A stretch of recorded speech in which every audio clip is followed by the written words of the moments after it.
I still remember the blinding lights of that night, cameras flashing from every direction, people cheering names that weren't mine, and his hand gripping mine so tightly that I almost believed I was the reason he'd made it there.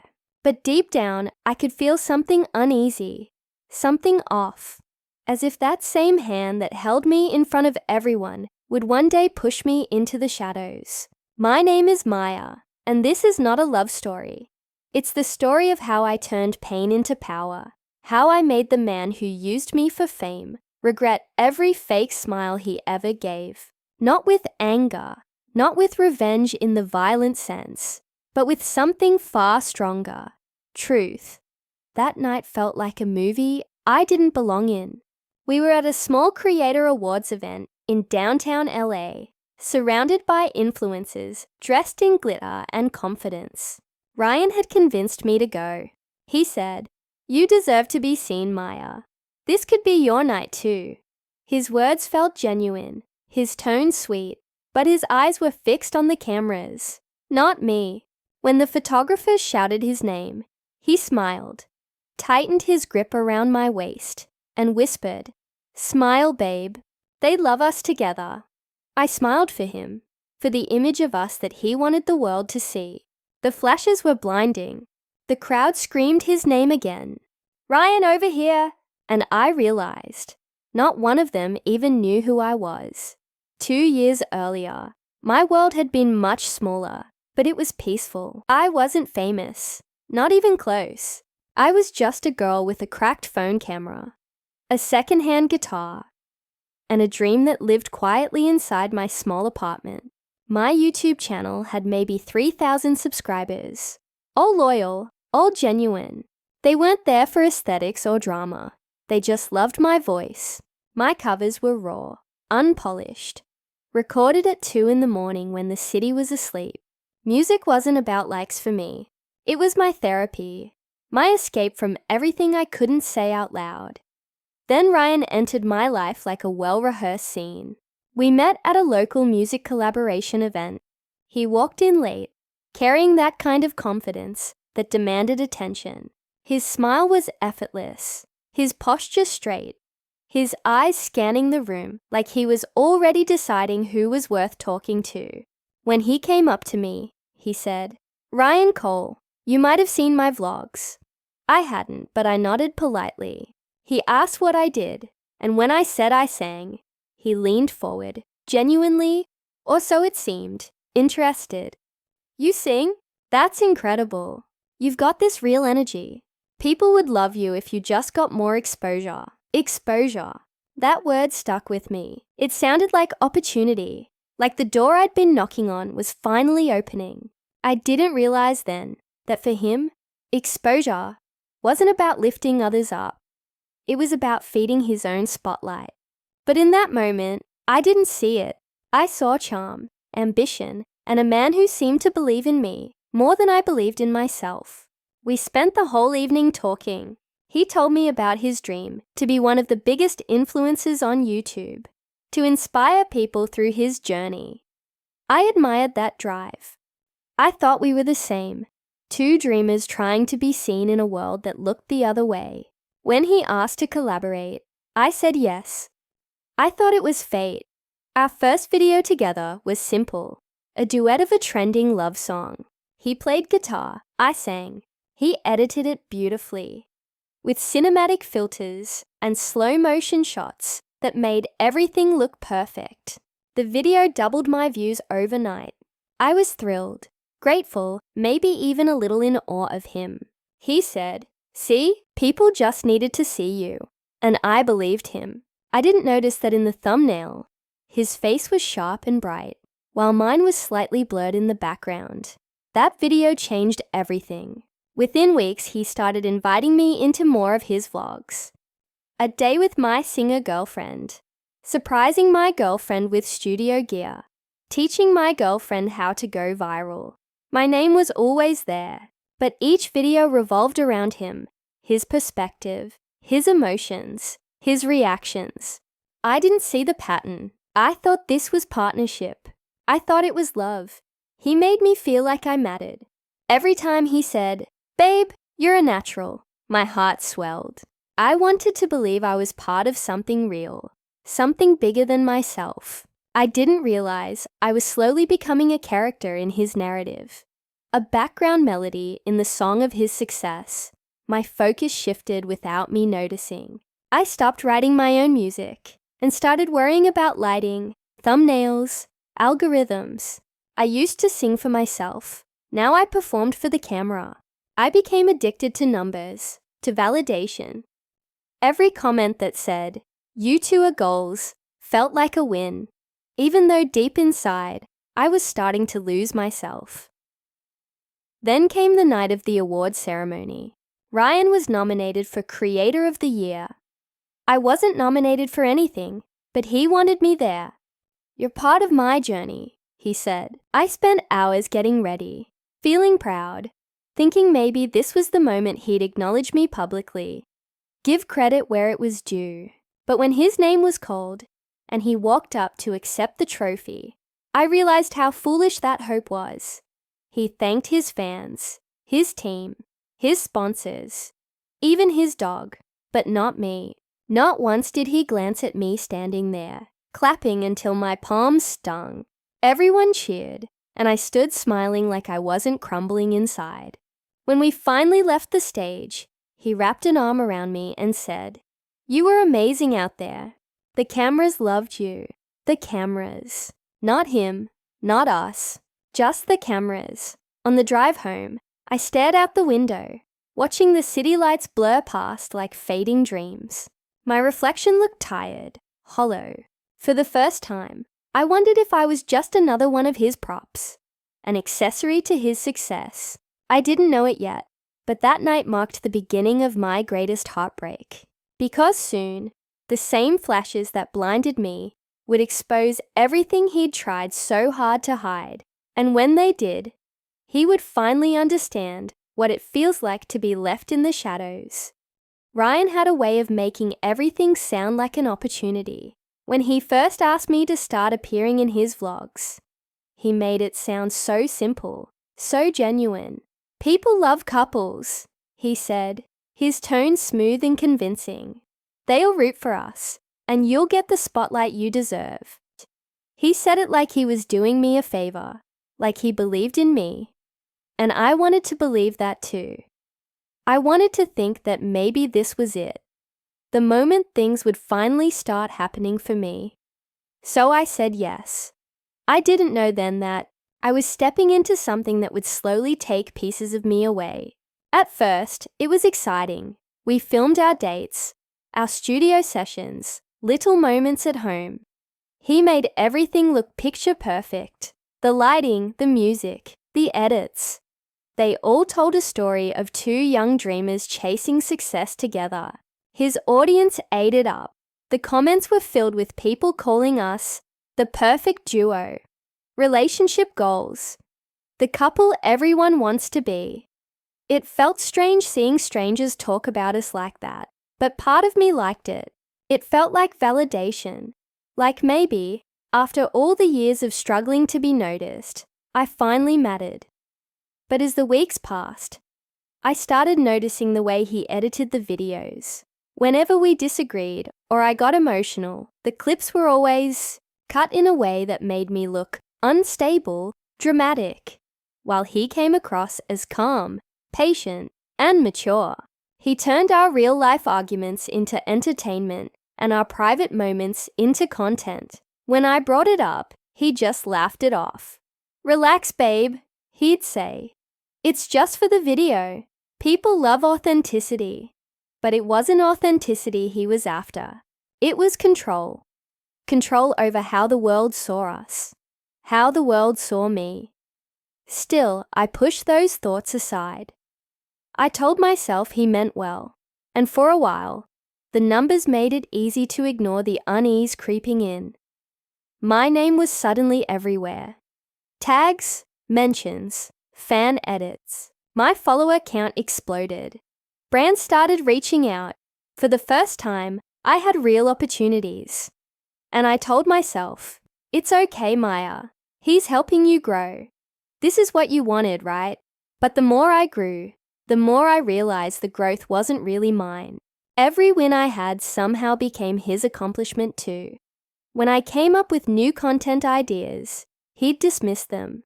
That's not really what works, he'd say, as if he knew everything about the algorithm, and I knew nothing. When I tried to record solo songs, he'd promise to help edit or post them, but never did. He always forgot or said the timing wasn't right, but when it came to his vlogs, he was always on schedule, perfectly edited, perfectly optimized. And then there was the money. When brand deals started approaching me directly, I was over the moon. I still remember the first one. A small jewelry brand that wanted me to promote their products because they liked my style. When I told Ryan, he smiled and said, "That's great. We can do it together. We'll split it 50-50. We're a team, remember?" It sounded fair at first, but something inside me hesitated. Still, I didn't want to argue. I didn't want to seem ungrateful. So I let him handle it. He ended up filming, editing, and posting the collaboration, but on his channel, not mine. The views rolled in, and the comments praised him for his creativity. My face was there, but the credit wasn't. Slowly, everything I did began to orbit around him.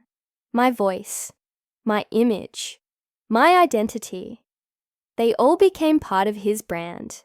I was no longer Maya, the artist trying to make her mark. I was Ryan's girlfriend, the emotional one, the girl in his vlogs. And every time I heard someone say that, a small part of me died inside, off camera. Things weren't as perfect as they looked. Ryan started treating everything we did as potential content. If I was upset or tired, he'd grab the camera. If we argued, he'd say, "Don't waste it. Let's film it." People love real emotions. Once, after a particularly rough day, I broke down crying while we were recording. I begged him not to use that footage. He promised he wouldn't. But a week later, there it was, posted with a clickbait title about emotional struggles in relationships. It went viral. People flooded the comments, praising him for being patient with his overly sensitive girlfriend. I was humiliated. When I confronted him, he brushed it off again. "Babe, it's good exposure. People are connecting with you." Exposure. That word started to sound like poison. He used it to justify everything. My embarrassment, my silence, my discomfort. "You want to be famous, right? This is how it happens." He said it like he knew better, like my boundaries were just obstacles standing in the way of his vision. The worst part was how subtle his control was. He didn't yell or threaten. He didn't have to. He just made me feel like I owed him, like everything I had was because of him. And maybe in a twisted way, it was. He had given me visibility, connections, opportunities. But in return, he'd taken ownership of my identity. I started second-guessing myself, wondering if maybe he was right. Maybe I was too emotional, too inexperienced, too dependent. There were nights when I'd sit alone, scrolling through our videos, trying to find myself in them. But all I saw was a version of me that didn't feel real. Smiling too much, agreeing too easily, performing happiness I didn't always feel. The more popular we became, the more invisible I felt. People thought we were the perfect couple, the dream team. But the truth was, we weren't a team. We were a setup, a show. And I was just one of the props he used to build his brand. Every photo, every clip, every laugh, all of it carefully constructed to tell his story. I wanted to believe there was still something real between us, that somewhere beneath all the scripts and edits, we still had the connection we started with. But that illusion was fading fast, because deep down, I was starting to see the truth. Ryan wasn't lifting me up. He was standing on me to climb higher. And the more I let him, the further I fell from the person I used to be. He didn't create the perfect duo. He created the perfect illusion, and I was the one trapped inside it. The night of the award nomination is burned into my memory like a scar that never fades. The air was thick with the scent of champagne and ego, and the flashes from the cameras felt almost violent. Everyone was celebrating Ryan, his million subscribers, his rise to fame, his so-called creativity. I stood beside him, smiling for pictures, clapping when people congratulated him, pretending that I wasn't slowly disappearing in his shadow. What none of them knew was that half of those viral videos, half of those moments people loved so much, existed because I was behind the camera or standing beside him, pouring my heart into every frame. But to them, I was just the pretty background, the supportive girlfriend, the side character in his story. It got worse when someone approached him with a drink in hand and said, "Man, your girlfriend's voice is amazing. You two should do more music together." For a brief second, I thought maybe he'd give me some credit. Tell them that the music was mine before it ever became ours. But he just laughed, that arrogant, polished laugh of his, and said, "Oh yeah, she's got potential. I'm trying to polish her raw talent." The words stung like acid. I forced a smile, pretending it was fine, pretending I didn't just feel my worth crumble in front of everyone. Polish me, I thought, like I was some unrefined project he'd discovered. I felt small, invisible. The laughter of the crowd around us rang in my ears, like applause for my humiliation. In the car ride home, I finally broke my silence. My voice shook as I said, "Ryan, that was humiliating." He didn't even look at me. His eyes were fixed on his phone, scrolling through comments, watching the numbers climb. "Maya, you're too sensitive," he muttered, bored, detached. "This is business. Don't ruin your image over something so small." Small. That word made my blood boil. To him, everything that hurt me was small. My feelings, my opinions, my existence outside his content. I stared out the window, the streetlights blurring past, and realized that I wasn't a partner anymore. I was an accessory, a name in his captions, a marketing strategy disguised as love. After that night, things between us started to rot quietly. He became distant, more focused on growth. His favorite word when he wanted to justify betrayal. He started collaborating with other creators. Pretty girls, confident girls, girls with big followings. He'd tell me, "Relax, it's just for the algorithm. It's professional." But I knew better. I saw how his eyes lit up when he talked about them, how he lingered on their photos, how he smiled wider when they were around. When I asked if there was something going on, he'd laugh. "You're jealous, Maya. That's not a good look." But the truth was, he was already replacing me. Not just in his life, but in his brand. His thumbnails started changing. I was in fewer and fewer of them. My name was barely mentioned in his descriptions. It was like he was slowly editing me out of existence.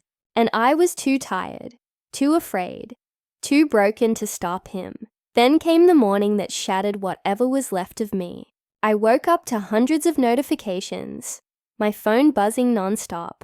At first, I thought maybe one of my old songs had finally gone viral. But when I opened YouTube, my heart sank. There it was. A video titled, "We Broke Up the Truth." Ryan's face filled the thumbnail, looking heartbreakingly sincere, his hand resting on his chin, like some philosopher lost in thought. I pressed play, and every second of that video burned a new wound into me. He sat there, pretending to hold back tears, talking about how toxic things had become, how he tried to help me, but I just couldn't handle fame. He said I was insecure, jealous, unstable, that I'd been holding him back. The way he said it was masterful, crafted for sympathy, dripping with false pain. Anyone watching would think he was a saint who'd suffered in silence. He even threw in soft piano music under his voice, as if to soundtrack my destruction. By the time the video ended, I was shaking. I couldn't breathe. It felt like the floor had disappeared beneath me. Within minutes, his fans, the same people who used to cheer for us, turned on me. My inbox filled with messages calling me ungrateful, pathetic, toxic. People I'd never met dissected my life like I was a villain in some drama they were binge watching. Sponsors who had just signed contracts with me suddenly backed out. One even emailed me saying, "We'd prefer to avoid negative publicity." Negative publicity. That's what I'd become. I texted Ryan, called him over and over, but he ignored me. The only thing he posted after that was a picture of himself smiling next to a new collaborator, captioned, "New beginnings are hard, but necessary." The comments were filled with hearts, support, encouragement. No one asked where I went. No one cared that I hadn't agreed to that breakup video, that my side of the story hadn't been told. The internet had already decided who the hero was. I stayed offline for days. My apartment felt smaller, darker, as if the silence itself was mocking me. Every time I opened my phone, there was a new meme about me, a new comment, a new lie spreading faster than I could breathe. I wanted to scream, to tell the truth, to post something, anything to defend myself. But I knew it wouldn't matter. Ryan had the audience. He had the narrative. I was just the ghost haunting the background of his success. But grief has a strange way of transforming itself. At first, I was heartbroken, then humiliated, and then something changed. The sadness turned to fire. Quiet, steady fire, the kind that doesn't burn out. It burns through. He had taken my name, my image, my dignity, but not my truth. He thought he'd destroyed me, buried me under the weight of his lies. But what he didn't realize was that I wasn't done. Not by a long shot. I sat there one night, staring at my reflection in the dark screen of my laptop, and whispered to myself, "He built his fame off my silence, so I'll take it back with my voice."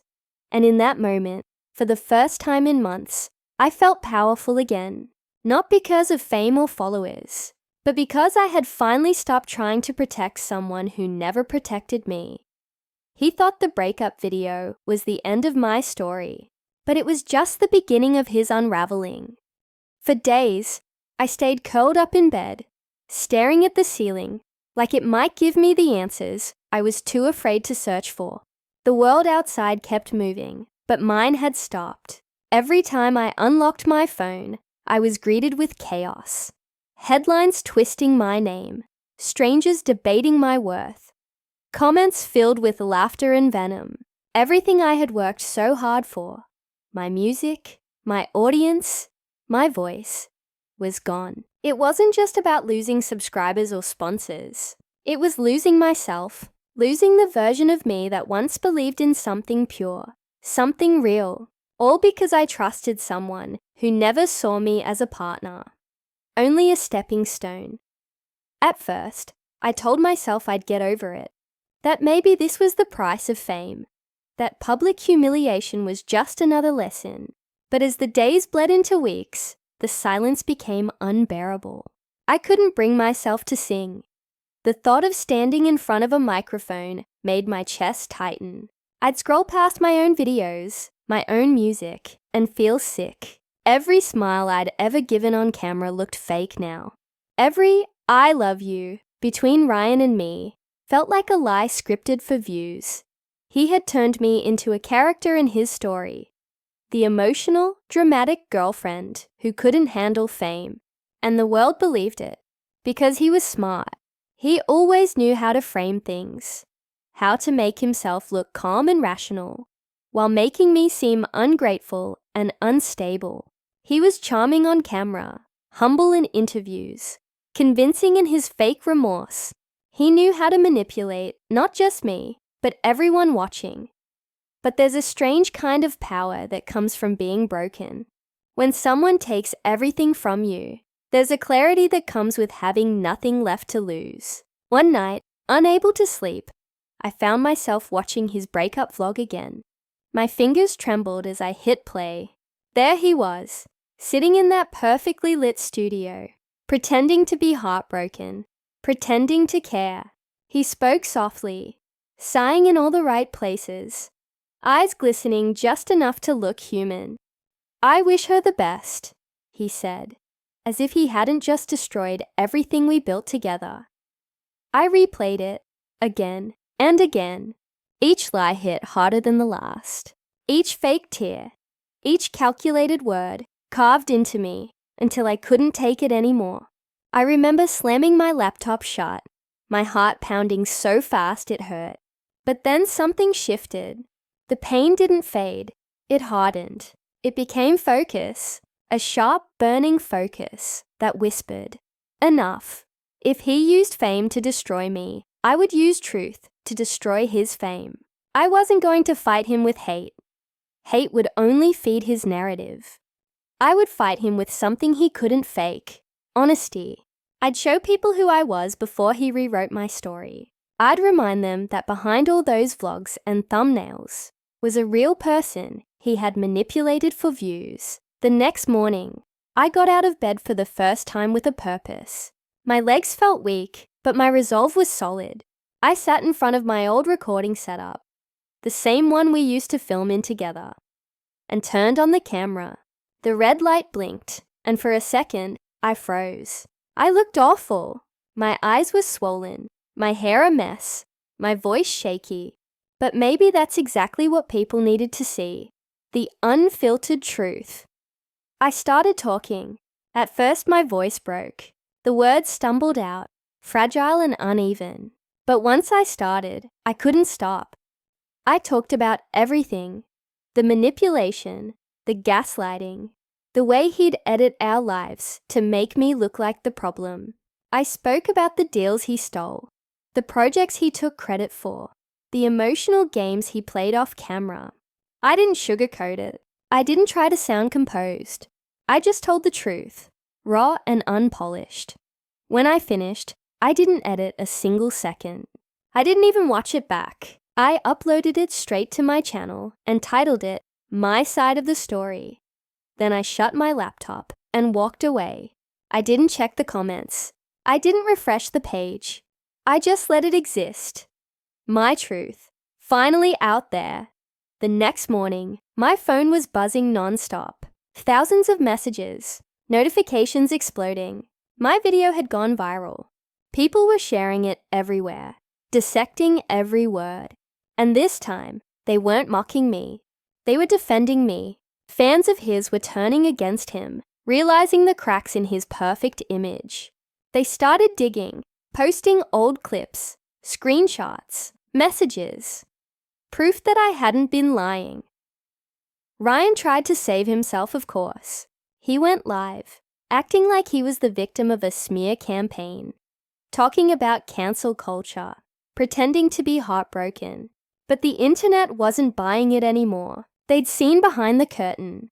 The carefully crafted mask he'd worn for years was slipping, and every attempt to fix it only made it worse. And as I watched it all unfold, I felt something I hadn't felt in months. Peace, not joy, not triumph, but peace. Because it wasn't about revenge anymore. It was about taking my power back. I'd been so afraid to speak, afraid to look weak, afraid to lose more than I already had. But the truth didn't destroy me. It set me free. I started writing again. The first song I wrote after all of it was about betrayal. Not the kind that leaves you angry, but the kind that leaves you wiser. I wrote about finding strength in pain, about learning to rebuild when everything's been taken from you. My voice was shaky at first, but with each note, it got stronger. The hate comments didn't stop overnight.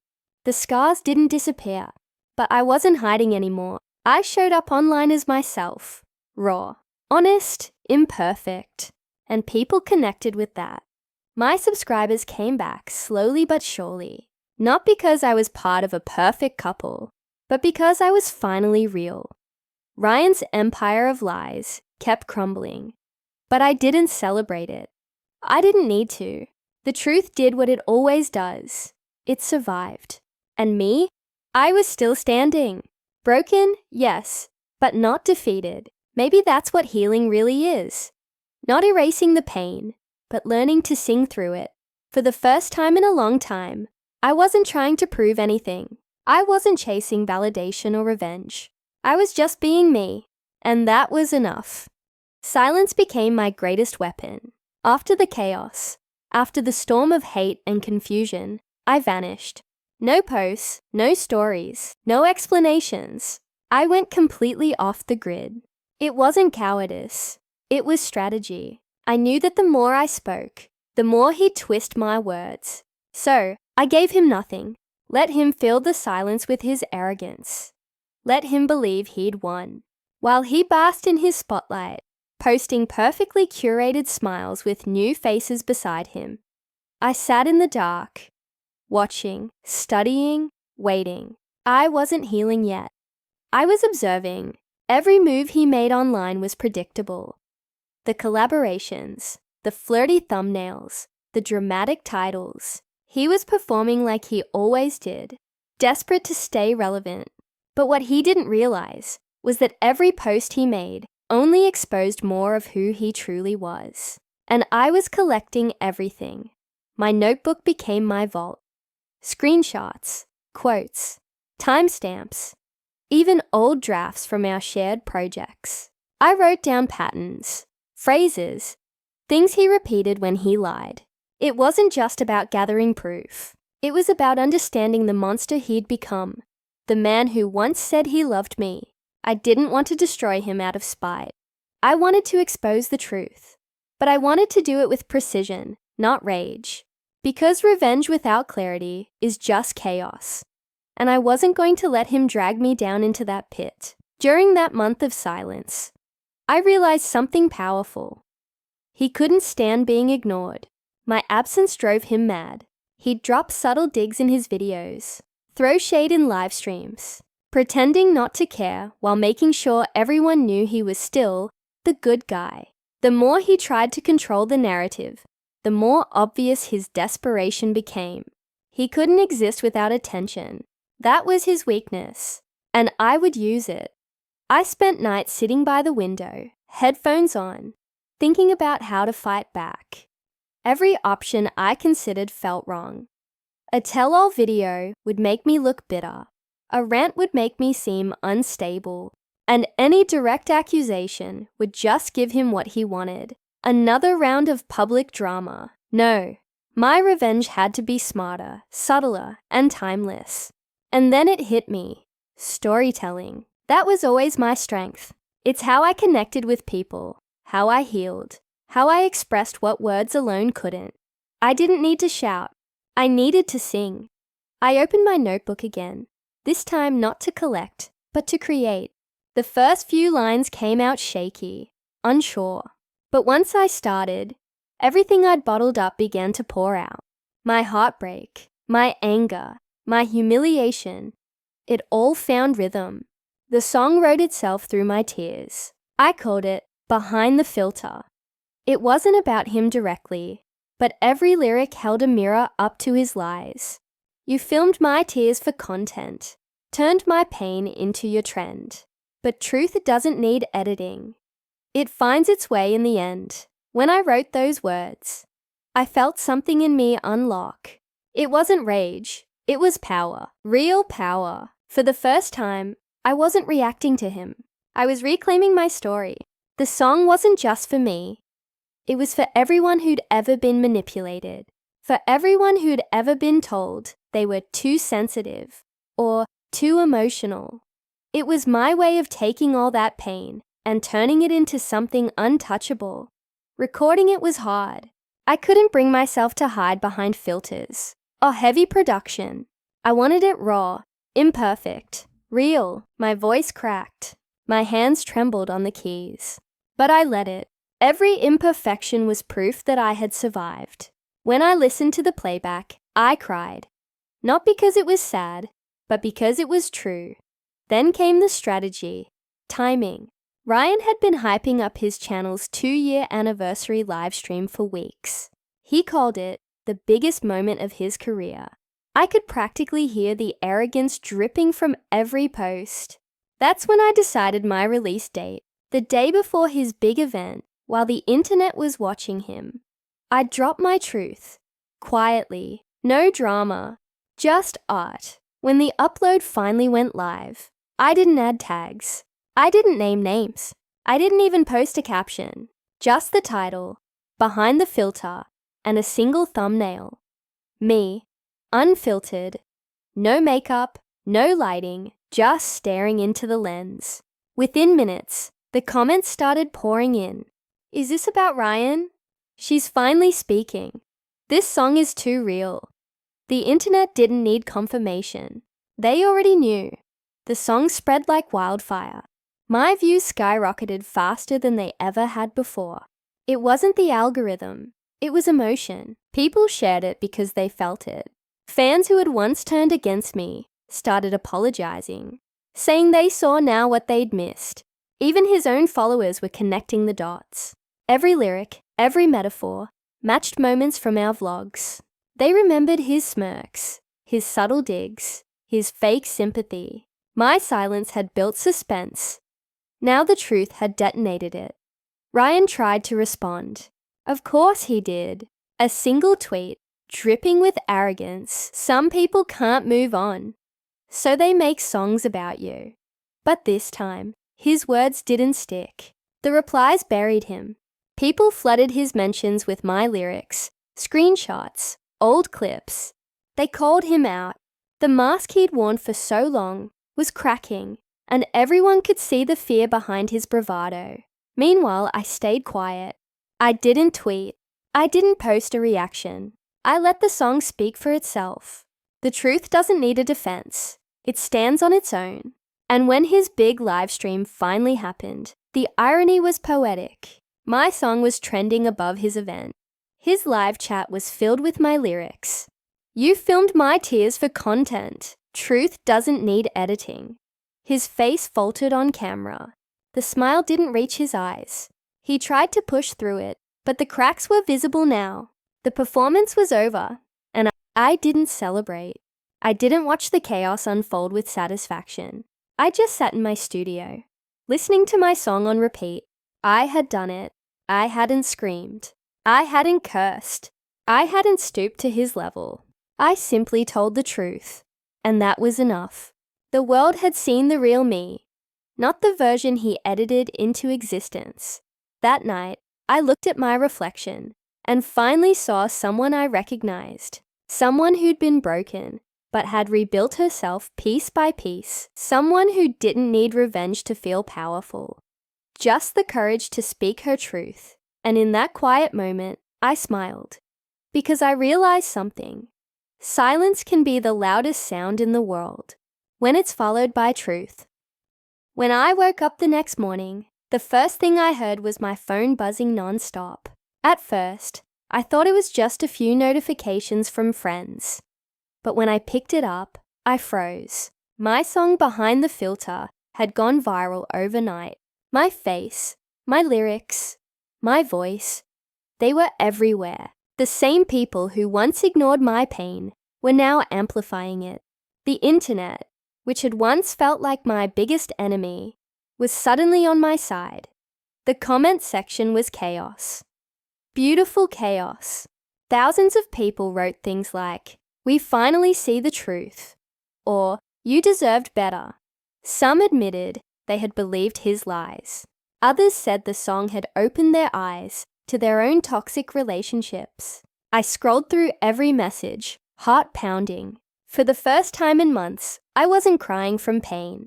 I was crying from relief. By noon, Behind the Filter was trending across platforms. People were dissecting the lyrics line by line. They compared my words to scenes from Ryan's vlogs. Moments where he cut my reactions, mocked my emotions, or twisted reality for entertainment. They started slowing down clips, analyzing frames, catching small details that used to go unnoticed. In one video, someone pointed out how I looked away just before every fake laugh. Another showed him rolling his eyes when I talked about music. Things that once seemed normal now looked calculated. It didn't take long for the internet to connect the dots. Influencers began making videos titled, "Ryan's Real Face Revealed," or "Maya was right all along." Threads popped up on Reddit filled with screenshots, timestamps, and receipts. It was like watching the world finally see what I had seen all along. The manipulation, the control, the constant need for dominance. Only this time, I didn't have to say a word. The truth was speaking for itself. Ryan stayed silent at first. He kept uploading old clips and pretending nothing was wrong. But his comment section told a different story. People spammed my lyrics under his posts. "Truth doesn't need editing," they wrote again and again, until it became a digital protest. His fans demanded explanations. His usual charm wasn't working anymore. Every smile he posted looked forced. Every word he said sounded hollow. Then came his big live stream, the one he'd been hyping for months, the 2-year anniversary special. I hadn't planned to watch it, but curiosity got the better of me. When it started, the chat was already wild. Thousands of people joined, most of them not fans anymore, but critics waiting to see if he'd finally face the truth. He opened with his usual grin, acting like everything was normal, thanking his followers for their unconditional support. But his voice trembled. I could tell he was reading comments faster than he could process them. Then, one question appeared in the chat and changed everything. "Ryan, did you use Maya for fame?" The message started flooding the chat, copy-pasted by hundreds of people until it was impossible to ignore. I watched his face lose color. He laughed nervously, trying to shrug it off, but his confidence cracked. "Guys, come on," he said, forcing a smile. "Don't believe everything in a sad little breakup song."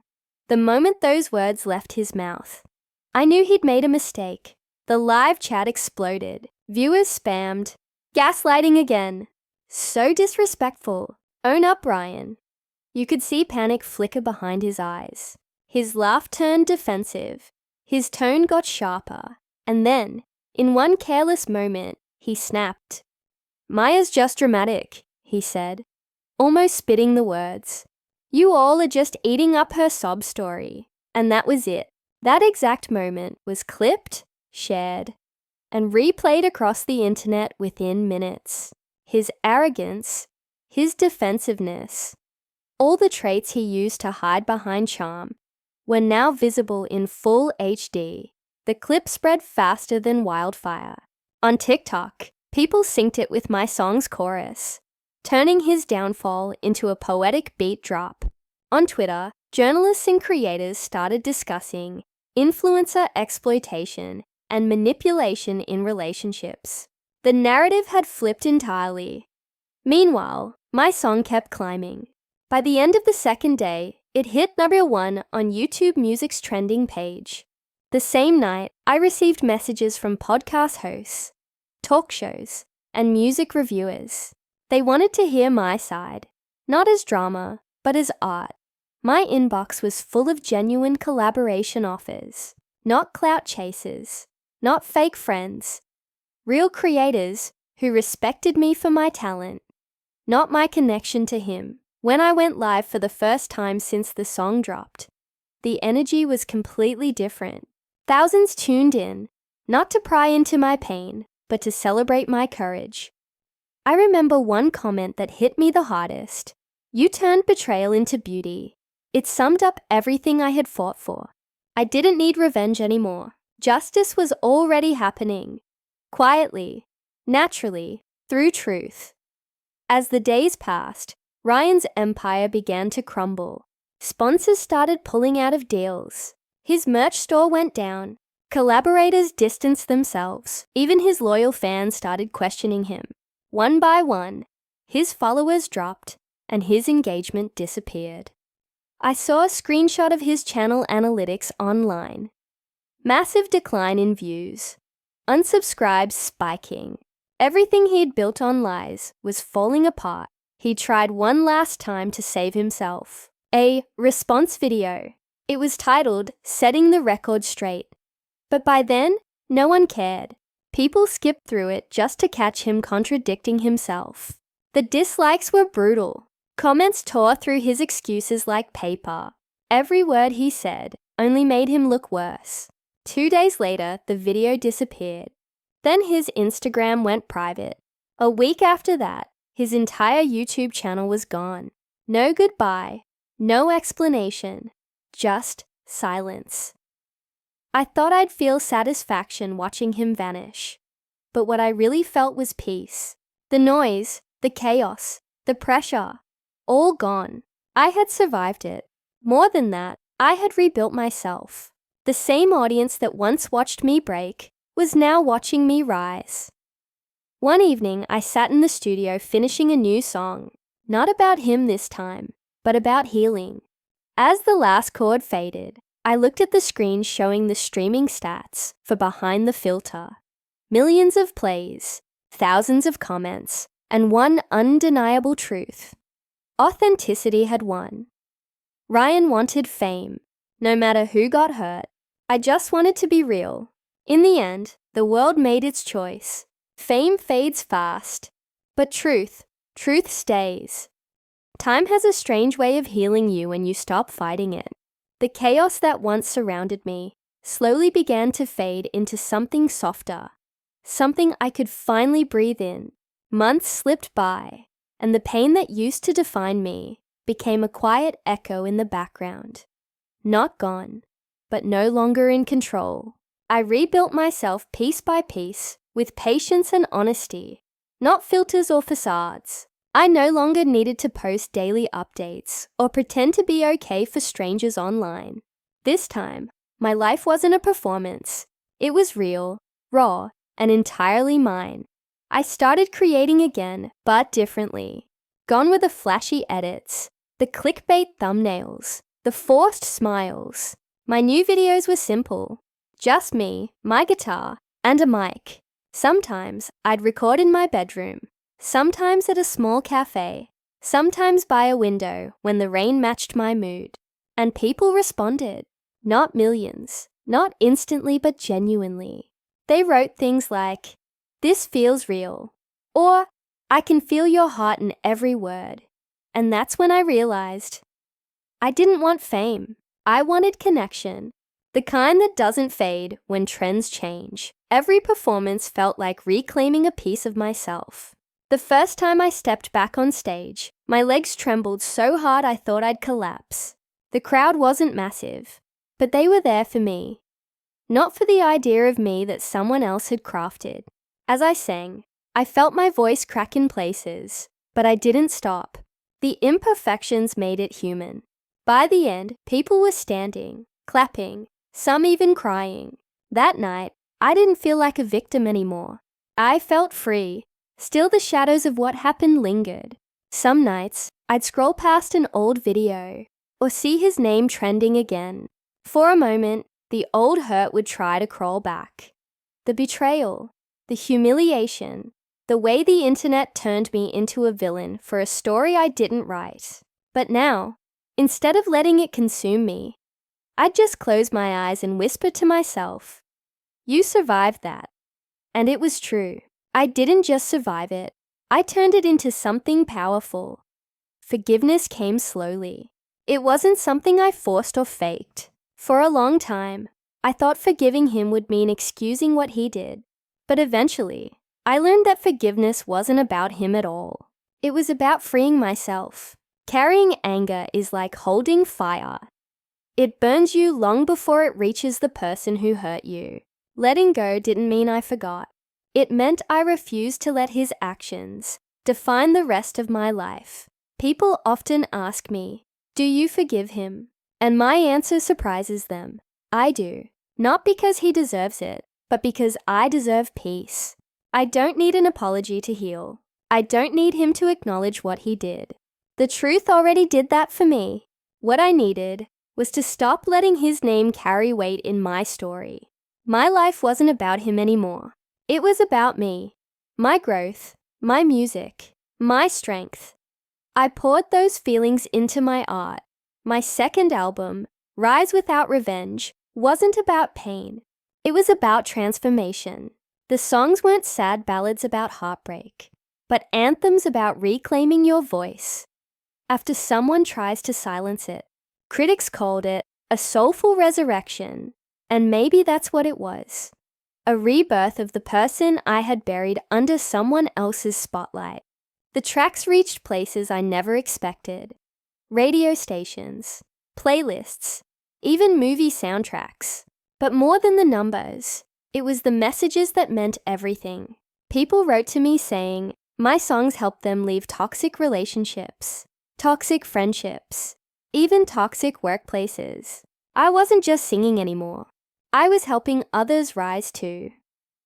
Sometimes I think back to that younger version of me, the girl who thought she needed validation to matter. I want to tell her that she was always enough, that no amount of followers, sponsors, or clout could define her worth, that her authenticity was her greatest strength all along, and maybe that's why I'm finally at peace. I don't need to prove anything anymore, not to him, not to the internet, not to anyone. There are days I still see his name pop up. A new project, a desperate comeback attempt, another scandal. I don't click. I don't care. His story isn't mine anymore. I let karma handle what I no longer need to. My revenge already happened the moment I stood on my own and thrived without him. Success became my quiet justice. Now, when I perform, I look into the crowd and see faces lit up, not by screens, but by emotion. I see people who understand what it means to fall and rise again, and I realize that this is the kind of spotlight I was meant for. Not one built on fake perfection or public illusion, but one born from truth. After every concert, someone usually asks me the same question.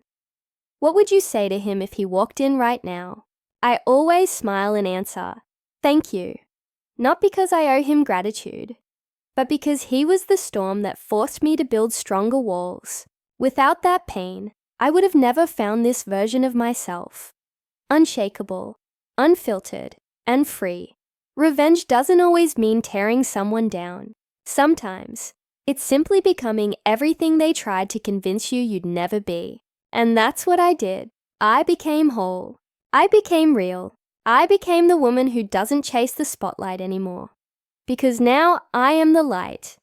Betrayal changes you in ways you never expect. It strips you bare, forces you to face who you are when everything you thought was real turns out to be a lie. For a long time, I let that pain define me. I replayed every word, every moment, every time I ignored the signs. But as time passed, I began to see that betrayal isn't just an ending. It's a revelation. It shows you who truly cared and who was only there for the spotlight you carried. It reveals who clapped because they believed in you and who clapped because they wanted to stand close to your light. And once you see that truth, there's no going back. Ryan taught me a painful but priceless lesson. Not everyone who smiles at you wants to see you win. Some people love the idea of you, not the real you, just the version that benefits them. They'll celebrate your rise as long as they can use it to climb higher. And the moment they think you've served your purpose, they'll push you aside without hesitation. That's what he did. He used my kindness as a stage, my trust as a marketing tool, my emotions as content. But the funny thing about people who build fame on lies is that their success is as fragile as glass. It shines for a while, but it always cracks. For a long time, I thought revenge meant getting even. I imagined scenarios where I could expose him, embarrass him, destroy him like he destroyed me. But life has a way of humbling you into deeper wisdom. The more I healed, the more I realized that real revenge isn't about destruction. It's about evolution. It's about growing so much that their betrayal becomes irrelevant.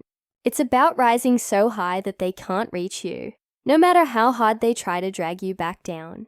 That's what true justice feels like. Quiet, undeniable, and lasting. I used to think his betrayal ruined me, but in reality, it refined me. It made me sharper, wiser, more aware. It forced me to find value in myself without anyone else's approval. I learned that being underestimated is a gift. It gives you the freedom to surprise people. It gives you the space to rebuild without noise, to work in silence until your results speak so loudly that even your doubters can't ignore you. Now, when people ask me what I learned from it all, I tell them this: when someone uses you for fame, let them. Let them take the stage, the attention, the applause.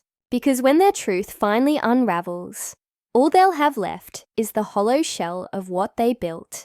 And fame built on lies always collapses. The audience that once cheered for them will eventually see through the act. But the truth echoes long after the noise fades. It doesn't need trending hashtags or viral clips. It just lives, quietly, powerfully, permanently. There was a time when I wanted the world to see what he did to me. I wanted to shout it, to make everyone understand. But I learned that truth doesn't need a microphone. It needs patience. Eventually, people saw it on their own. They rewatched his old videos and noticed the manipulation I had missed. They saw how he twisted stories, edited moments, shaped perception. And when the truth finally came out, I didn't feel the rush I expected. There was no triumph, no dramatic victory, just peace, because the truth had done what it was always meant to do. It had spoken for itself. To anyone listening who's ever been betrayed, used, or underestimated, I know how it feels. I know the ache of giving your best to someone who only saw you as a convenience. I know how it feels to be painted as the villain in someone else's story. But don't let that bitterness define you. Don't waste your time trying to make them regret it. The best revenge isn't proving them wrong. It's showing yourself what you're capable of when they're no longer holding you back. Rise so high they can't touch you. Rise so bright they can't pretend not to see you. You don't need to destroy them. Time will do that. People who manipulate others for their own gain always reveal themselves eventually. What you need to do is heal. Properly, quietly, intentionally. Because healing itself is an act of rebellion. It's choosing to move forward when they wanted you stuck. It's choosing peace when they wanted chaos. It's choosing to smile again when they thought they'd taken that from you forever. And when you finally reach that point, when your success, your happiness, your freedom start to speak louder than their lies, you'll realize something powerful. You never needed revenge. You never needed them to apologize. The truth was always your greatest weapon, and you carried it all along. Sometimes I still think about how it all began. The blinding lights, the fake love, the illusion of a perfect partnership. But now, when I remember, it doesn't hurt. It feels distant, almost like watching a movie about someone else's life. Because that girl who needed validation doesn't exist anymore. I don't chase the spotlight now. I am the spotlight, one built from truth, resilience, and strength no one can take away. So here's the lesson I carry with me, and want anyone who's ever been broken to hear. Never regret being kind, even if it got you hurt. Never regret giving your heart, even if someone mishandled it. Because people like Ryan will always exist. People who use others as stepping stones. But people like us, we rise from it. We take their betrayal and turn it into art, into purpose, into fire. Because in the end, he used me for fame. But I made him regret it in front of the world.